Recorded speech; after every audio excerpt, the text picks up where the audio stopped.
Con la marcha de Roberto López de la Real me da que pensar un vídeo en el que os voy a hablar de mis 5 canteranos favoritos. Evidentemente el Mañico es uno de ellos. Me vais a decir, ¿qué es un canterano favorito? Bueno, pues el típico canterano que esperas muchísimo de él, que sube y cuando sube, y en esto somos humanos, con lo cual todos hacemos lo mismo, cuando hace algo malo dices, bueno, sí, pero cuando hace algo bueno dices, lo que ha hecho buenísimo, ¿no? Pues ese estilo de canteranos, todos tenemos los nuestros, todos tenemos ese que te entra por los ojos por H o por B, y hoy voy con los 5 jugadores que desde el siglo pasado, desde finales del siglo pasado, a mí me entraron por el ojo, y muchos de ellos, de hecho, no terminaron de hacer carrera en la Real. Tengo ahí el ordenador con los datos, por eso lo estaba mirando. Quizás por ahí empieza el tanto quererles, ¿no? Porque uno echa de menos al que no está, siempre lo dice Imanol, si echáis de menos al que no está, al que no juega, con lo cual, pues aquí hablamos de gente que venía buenísima, pero no terminó de triunfar en la Real. Solo uno, que sí triunfó mucho en la Real y vale por todos los demás.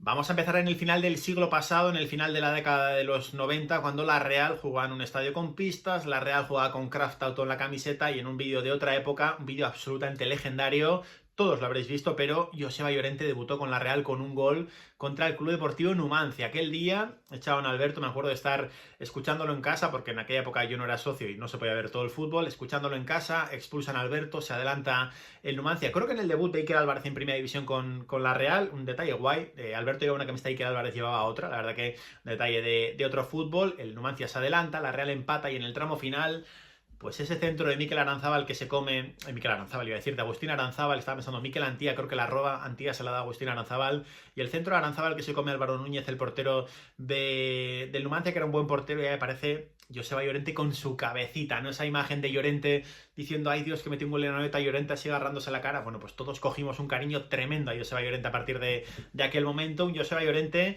que estuvo un poco eclipsado, evidentemente, por Xabi Alonso, ¿no? Porque creo que llegan prácticamente de la mano de la Sociedad Deportiva Eibar.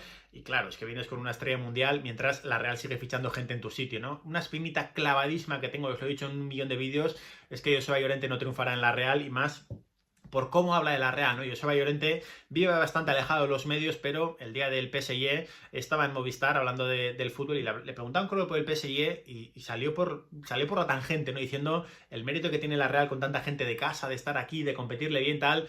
Y me encantó escuchar a Joseba Llorente porque vuelve a demostrar una vez más que la Real es su amor, la Real es el sitio en el que él quería estar.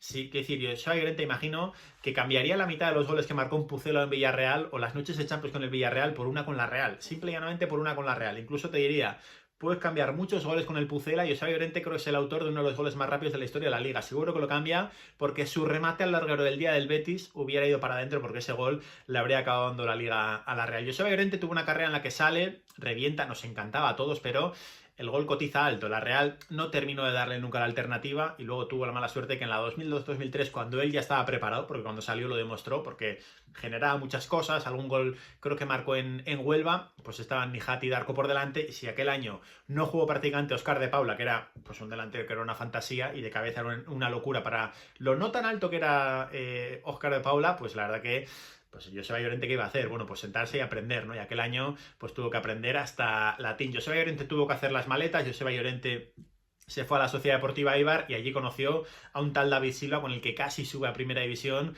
bajo la batuta de José Luis Mendilibar, un tipo al que va unida su carrera porque en Pucela subió, juraría que subieron Alberto, Joseba Llorente y Mendilibar juntitos de la mano y Joseba Llorente hizo carrerón en el Pucela, hizo carrerón en el Villarreal y luego cuando volvió a la Real esa hernia de disco que tuvo, pues nos mató un poquito el sueño a todos, ¿no? Porque la Real hizo un buen verano, aquel año en el que subió a Primera División con el fichaje de Tamudos, digo lo mismo, absolutamente infravalorado su valor en la Real con 7 goles, creo que son 5 victorias, pero la primera vuelta de Joseba Llorente, cómo corría, cómo iba a todas, cómo era el más listo, a todos nos encandilaba porque era uno de Dinoy, era uno de los nuestros, era como si estabas corriendo tú a esa presión, o estabas tú, estoy visualizando el gol que le marca al Atlético de Madrid en el que te adelantas tú al central para meter la puntita y metes gol y se pone así a celebrarlo y pum, pum, pum y trabajando y tal. Joseba Llorente era absolutamente uno de Dinoy, y como no le ha ido bien, creo que no le fue bien en la Real, la verdad que su carrera fue buenísima, pero en la Real pues no terminó de tener ese gran día, pues creo que todos le tenemos muchísimo cariño. El siguiente nombre que voy a dar, este compensa a todos los demás, porque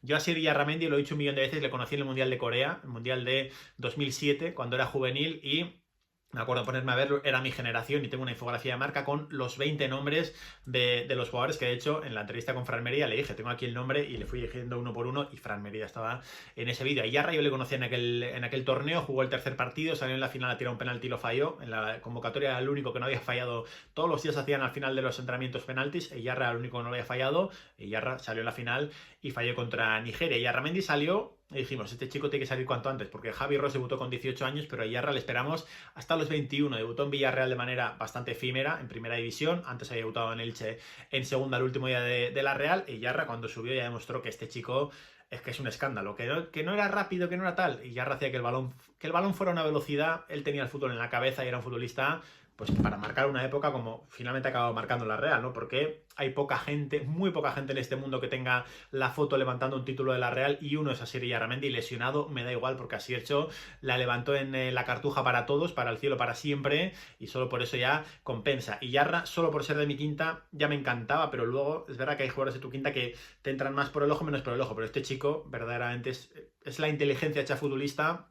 Y la verdad es que siempre me ha encantado el jugador de Mutriku. Le dolió mucho cuando se fue al Athletic, evidentemente dolió, pero mucho, mucho. No sé si hacéis una idea de cómo fue aquel verano para los de su generación, ¿no? Que le veíamos irse y era como de, no estás preparado para el salto que vas a dar. Con Íñigo Martínez no tenía duda yo de que cuando lo diera pensaba que iba a ir a un equipo más grande, y finalmente no lo hizo, pero no tenía dudas de que lo iba a hacer bien. Antoine, yo no tenía dudas en 2014 de que le iba a petar con el Cholo, pero Asier y Aramendi así sí que teníamos dudas por su estilo de, bueno, es de Mutriku, seguía viendo en Mutriku, no sé, teníamos dudas como al final se vio que el Madrid no era para él, ¿no? Pero volvió a casa y luego lo que nos dio, pues bueno, volvió a la selección siendo un futbolista capital en la Real de Eusebio Sacristán, y hemos visto una versión superlativa de Asier Yarramendi que para siempre va a ser uno de los grandes, y por eso yo, entre esa gente que decía, joder, otro que se quiere, que no quiere volver a jugar la Champions con la Real, yo me quedé con, qué pena que no quiero jugar la Champions con la Real. Otros le atizaban y yo, pues como eran mis favoritos, pues evidentemente no. Seguimos en el pivote porque Rubén Pardo, creo que lo he dicho un millón de veces. Es que yo a Rubén Pardo le conocí también en un sub-19 en el que no marca el gol de la victoria a la selección en el que fuerza la prórroga porque lo desvía a Urteneche, el jugador del Athletic, pero a Rubén Pardo le vi y madre de Dios, qué pepino de chaval era este chico en juveniles en la sub-19 en la que jugaban Pardo y Campaña y eran buenísimos. Pardo tenía un desplazamiento que ahora ya no se lleva, pero un desplazamiento de 40-50 metros espectacular que es que entraba mucho por el ojo. Era un futbolista súper visual, quizás era tan visual que todo lo que otros no le veían yo lo obviaba, pero claro, ves el primer partido de Pardo, titular en el primer equipo, debutó contra el Madrid en un absurdo de Montaña y yo creo que le quería hacer debutar contra Xabi Alonso como cogiendo el testigo, ¿no? Y de ser yo el que le he hecho debutar, aunque no termino de confiar en él. Bueno, pues Montaña en ese momento no confiaba en él, pero es que el primer partido de Pardo como titular, lo recordaréis seguro todos, un lunes por la noche contra el Sevilla, y ya no solo el gol, que además me acuerdo de verle al frontal y decirle, pégale que la metes, pum, la metió. Hay 2 o 3 desplazamientos en largo, uno a Carlos Vela, 50 metros al pie, que dices, wow, este chaval es completamente diferente. Ahora que vemos muchos vídeos de Xabi Alonso de sus desplazamientos largos que saca la UEFA en sus cumpleaños, hostia, no voy a decir que sea lo mismo, pero Rubén Pardo era un poquito ese estilo de futbolista y la verdad que a mí me encantaba. Vais a decir, siempre infravalorado, nunca triunfó, nadie le quiso. Mentira, Rubén Pardo jugó mucho con Montagnier el año de la Champions, Rubén Pardo jugó mucho con David Moyes y simplemente hubo un momento en el que Eusebio Sacristán le puso la cruz y le quitó del medio. Con Imanol el último año no jugó, pero el año anterior, jornada 38, había vuelto Iyarra y el titular en Cornellá era Rubén Pardo con la Real. El único jugador de la Real que yo recuerdo que ha completado un hat-trick de asistencias en un partido, y Rubén Pardo lo hizo en 2, en un 5-0 contra Osasuna en casa, el año de la Champions, la 13-14, y creo que el año siguiente en Cornellá, el día que marca Mikel Oyarzabal, la asistencia se la da Pardo, que antes había asistido a Carlitos Vela, que marca un golazo de un pase de locos de Rubén Pardo, y también Rubén Pardo asiste a Diego Reyes en su único gol con la Real, con lo cual un tipo que ha hecho 2 hat-tricks de asistencia, hombre, pues bueno, era un rato. Sigo en la misma comunidad, en la misma provincia, en la misma comunidad autónoma, porque voy a hablar de un riojano.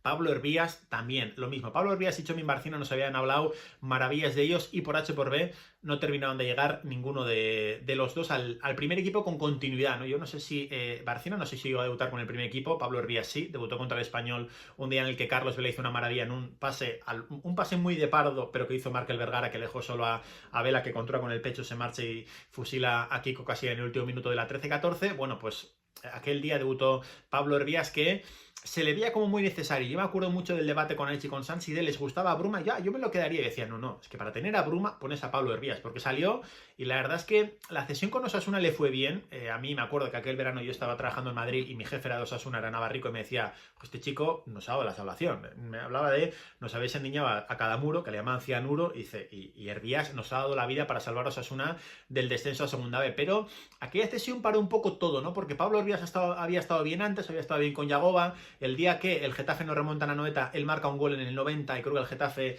nos marca en el 92 y 94, pero Hervías era muy diferente. Igual un poco individualista, pero era un tipo que en el 1 contra 1 conseguía muchas cosas, era un tipo muy rápido, era un tipo muy habilidoso, y la verdad es que por H o por B las lesiones se lo acabaron llevando por delante, porque me acuerdo, siempre digo lo mismo, el único día que yo le veía a Cucurella de lateral en el Eibar fue en Gijón en Copa, y aquel día yo después del partido me acuerdo entrevistar a Pablo Hervías, y Pablo Hervías estaba hundidísimo porque el Eibar había perdido el 0. Me acuerdo yo de estar hablando con él y, Pablito, tal, ¿qué partido hiciste aquí el año pasado?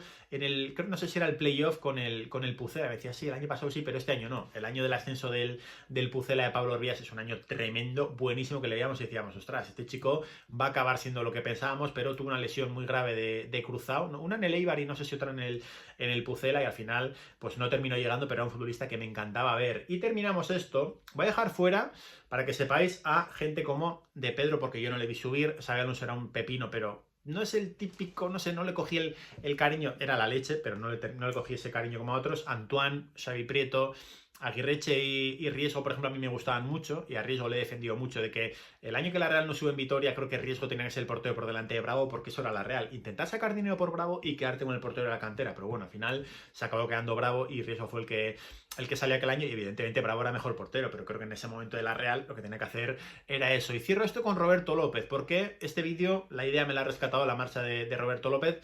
Muchos dicen que es muy vago, yo me sigo quedando con su golpeo de balón, con su tremendo golpeo de balón y con sus sensaciones. A mí Roberto López, he visto partidos del juvenil de la Real alguna vez por culpa de Roberto López, y es un futbolista que te entra por el ojo con los desplazamientos, con las faltas, con los golpeos, que es verdad que podíamos meter en esta ecuación también a Lain Oyarzún, porque no he visto yo dos zurdas como estas, de Pedro Oyarzún y Roberto López. Son de esas zurdas que te quedas embobado diciendo, pégale otra vez, por favor, ¿no? Bueno, pues Rolo me parece un futbolista descomunal, que está a tiempo de petarla, que ojalá tenga una carrera parecida a la de otro zurdo de la Real que salió un poco por la puerta de atrás y luego hizo un carrerón en primera división, un poco de rebote, primero en segunda, luego en primera, pero como Cheja Barquero, otro buen zurdo que tuvo la Real y no le dio la oportunidad. Y Roberto López está en este vídeo, pues porque a mí es otro de esos canteranos que cuando decían es vago, yo decía, ya, pero qué golpeo. Y luego me decían, no, es que no hace tal, y digo, ya, pero mira qué números, ¿no? Pues eso es un poco el contexto para que entendáis. Hay mucha gente que los mata y tú siempre sacas el argumento para defenderlo, ¿no? Pues estos son mis 5 jugadores que siempre quise defender, y ahora quiero saber, no tus 5, pero uno que me digas, buah, este tío siempre que salía la gente lo mataba o la gente no le veía el nivel, pero yo decía, ya, pero mira qué números. Bueno, pues me podéis decir, pues los que queráis, ¿no? Pues Mikel Alonso, si te gustaba Gary Uranga, si te gustaba Aitor Aldeondo, pues me puedes decir aquí abajo el que pienses, pues estoy diciendo nombres al azar, ¿no? Aitor Aldeondo me acuerdo que, no sé, tengo la sensación de que siempre que salía metía gol, y no es así, pero tengo la sensación de Aldeondo salía y marcaba gol. Pero bueno, me puedes decir aquí abajo los canteranos que siempre has defendido y que te han parecido buenísimos. Nais Juara, me imagino que lo vais a decir muchos, a mí era un efecto gaseosa. Nais Juara en el Sanse, 20 minutos muy bien, 35 ya se le hacían completamente eternos. Pero es un poco ese concepto de canterano, así que me lo podéis decir. Like, suscribiros, seguid a 90 FC Baraja en redes sociales. Muchas gracias. Agur.